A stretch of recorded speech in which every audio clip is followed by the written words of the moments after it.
Hello friends, मैं doctor Mirza वकार bag, आपका paediatrician. आज आपके सामने एस्थमा, चाइल्डहुड एस्थमा से रिलेटेड वीडियो बना रहा हूं। दोस्तों, मैंने एक वीडियो पहले भी बनाया था चाइल्डहुड एस्थमा को लेके, उसमें कि चाइल्डहुड एस्थमा क्या होता है, रिएक्टिव एयरवे डिजीज क्या है, जिन बच्चों को वीजिंग बार बार होती है उसके क्या कारण है, उसके क्या लक्षण है और उसका क्या इलाज है। उस वीडियो का लिंक मैंने डिस्क्रिप्शन में दिया है, अगर आप वहां पर जाना चाहेंगे तो आप उस वीडियो को देख सकते हैं।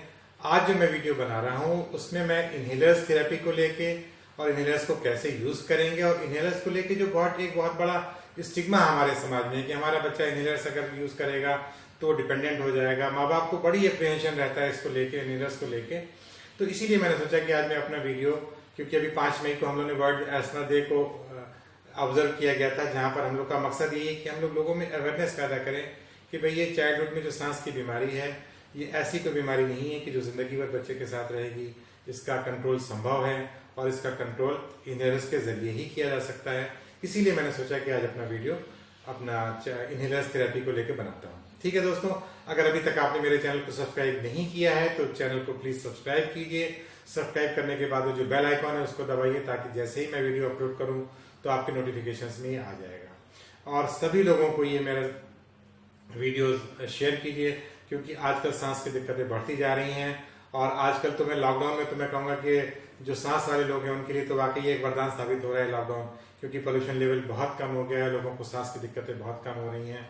बट डेफिनेटली जो लोग सांस की दिक्कतों से परेशान हैं वो इस बीमारी से ज़्यादा, उनको होने की संभावनाएं ज़्यादा हैं। इसलिए ज़रूरी है कि इस बीमारी को कंट्रोल किया जाए।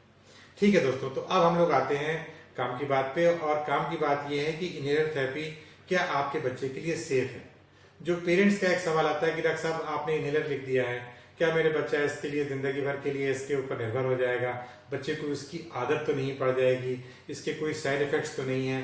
इस तरह के तमाम सवाल पेरेंट्स के जहन में होते हैं। और ये मैं समझता हूँ कि एक डॉक्टर के नाते ये हम लोगों की जिम्मेदारी होती है कि हम उनको समझाएं कि हाँ भाई इसकी क्यों जरूरत है और इसके क्या साइड इफेक्ट्स हो सकते हैं। तो पहला बात तो ये कि दोस्तों इस बात को समझिए कि जो आपके बच्चे को जो बीमारी है, जो रिएक्टिव एयरवे डिजीज है, या जिसको चाइल्डहुड एस्थमा हम लोग कहते हैं, ये एक सीजनल बीमारी है जिसका कि जेनेटिक प्रिडिस्पोजिशन हो सकता है हेरिडिटरी में पेरेंट्स में किसी को हो, जिसकी वजह से ये हो गया हो। और इसमें जो थेरेपी है, जो गोल्ड स्टैंडर्ड थेरेपी है, जो पूरे ऑल ओवर द वर्ल्ड जो एक्सेप्टेड फॉर्म ऑफ थेरेपी है, वो इनहेलर्स की थेरेपी है। ये इनहेलर्स मैं आपको दिखाना चाहूंगा। इसमें 2 तरह के इनहेलर्स यूजुअली आपको डॉक्टर्स प्रिस्क्राइब करेंगे। एक ये होता है जो अटैक रिलीवर कहलाता है, जिसमें बीटा-2 एगोनिस्ट, जिसमें साल्वेयर के नाम से आएगा या लिवोलिन के नाम से आएगा। यूजुअली ये ब्लू कलर का या ग्रीन कलर का आपके पास होगा।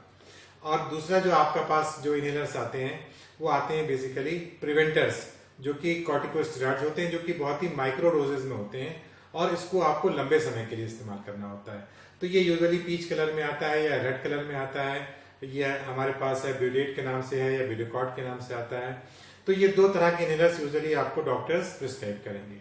अब इसमें जो एक कॉम्बिनेशन करके जो आते हैं, जिसमें 2 दवाएं मिली रहती हैं, उनको मैं पर्सनली प्रेफर नहीं करता हूं, क्योंकि लॉन्ग टर्म यूज के लिए फिर दोनों दवाएं आपको नहीं देनी है। आपको लॉन्ग टर्म यूज के लिए सिर्फ एक दवा यूज करनी है और शॉर्ट टर्म यूज के लिए ये दवा यूज करनी है। इसलिए कॉम्बिनेशन वाले जो इनहेलर्स आते हैं उसको मैं बिल्कुल रिकमेंड नहीं करूंगा और उसको मैं उनके यूज को मैं डिस्करेज करना चाहूंगा।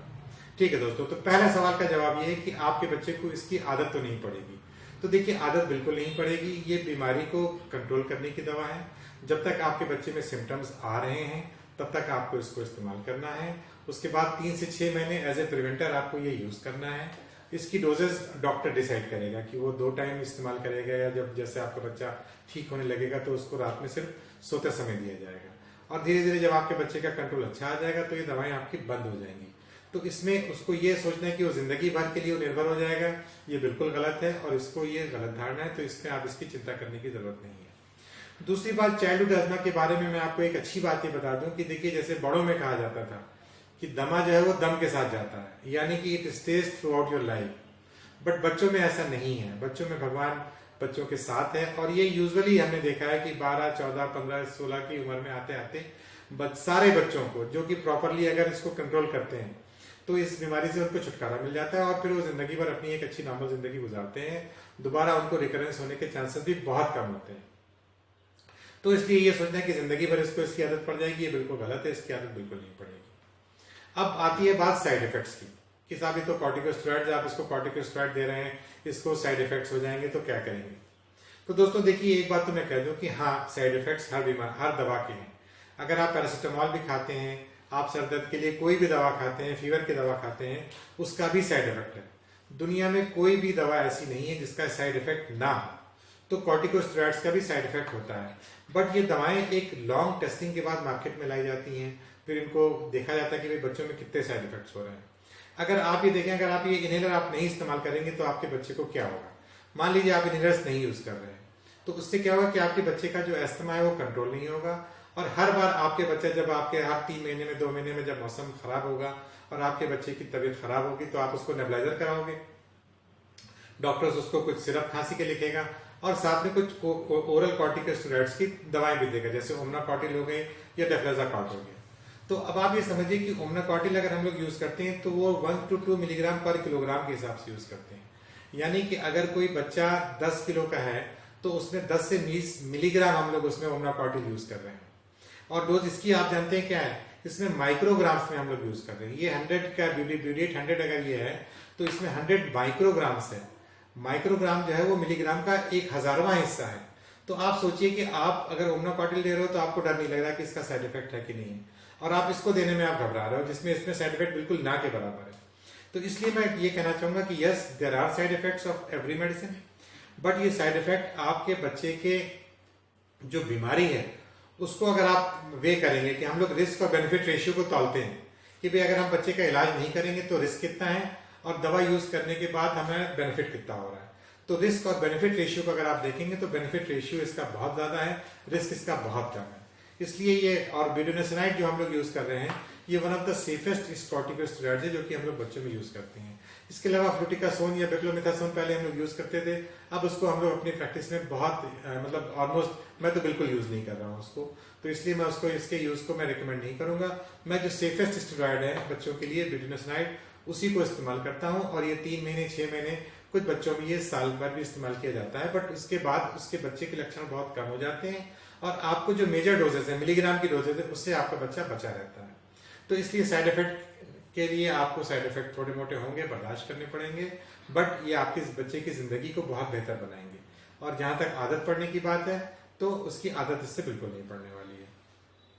अब भाई जहां तक आप देखिए, आप लोगों को आपको डर है कि समाज में लोग क्या कहेंगे, तो अगर आप इसको बात को समझ लिए कि नेबुलाइजर यूज करने में आपको कोई तकलीफ नहीं हो रही है, आप नेबुलाइजर बहुत खुशी खुशी यूज करते हैं।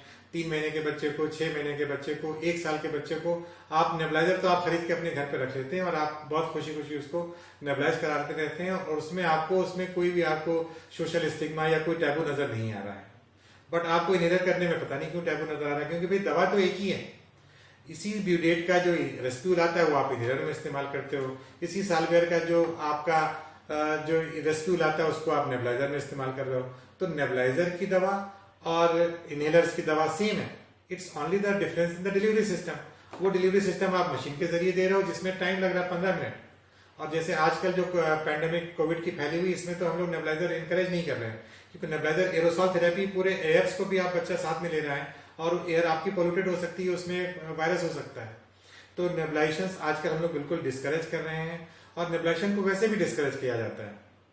नेबुलाइजर से मच बेटर है कि आप अपने बच्चे को इनहेलर्स पे रखें। 2 मिनट का काम है, आपने 2 पफ दिए और बच्चा आपका सुकून से सो गया। नेबुलाइजर के लिए आपको 2-3 चीजों की जरूरत है। आपको लाइट सोर्स चाहिए, आपको घर का एनवायरनमेंट चाहिए, और आपको प्रॉपर टाइम चाहिए 15 मिनट का कम से कम। इसमें आपको, आप ट्रेवल कर रहे हैं, आप जर्नी में, आपके पर्स में दवाएं रखी हुई हैं, बच्चे को समय हो गया सोने का, 2 पफ दिया और आपने बच्चे को सुला दिया। तो ये कम्बरसम नहीं है, ये इजी टू कैरी है और इजी टू यूज है और सेफ है।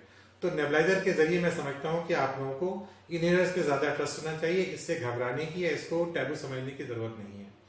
अब दूसरी चीज आती है कि भाई इनहेलर्स हम लोग बच्चों में इस्तेमाल कैसे करेंगे। तो डायरेक्ट इस्तेमाल करने को मैं बिल्कुल डिस्करेज करता हूँ। इवन मैंने अडल्ट्स को देखा है वो कोऑर्डिनेट नहीं कर पाते हैं। इनहेलर्स का तरीका ये होता है कि जब आप इसको यूज करेंगे तो आप इसको शेक करेंगे और इसको आप मुंह में लगा के, जब आप जैसे ही आप इसको प्रेस करेंगे तो उसी वक्त आपको डीप सांस लेनी है, ताकि आपकी दवा मुंह में न चिपक के आपके फेफड़े में जाए।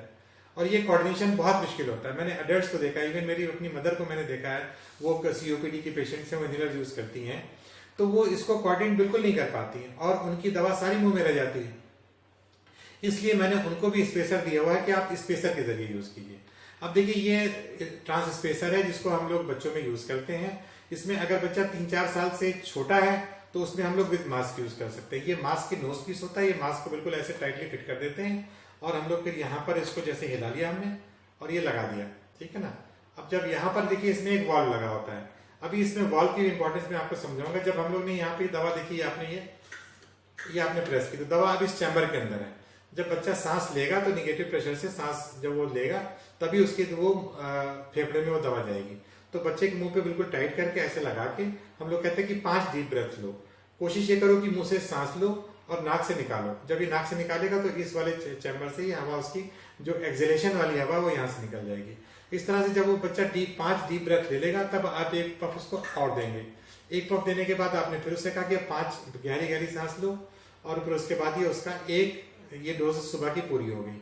अब ये जो ग्लूटामाइन है यूजुअली बीडी डोजेज में दिया जाता है। 2 पफ आपका बच्चा सुबह करेगा, 2 पफ आपका बच्चा रात में करेगा और ये उसका रेगुलर रूटीन होना चाहिए। मिनिमम 3 महीना 6 महीना तक आपको इसको यूज करेंगे तब आपका बच्चा इससे बिल्कुल छुटकारा पा जाएगा। और जब ये बच्चा आपका जब ये इनहेलर कर लेगा तो आप उसको कुल्ला जरूर करा देंगे ताकि मुंह के अंदर जो दवा रह गई हो वो उसकी मुंह से उसको साफ हो जाए।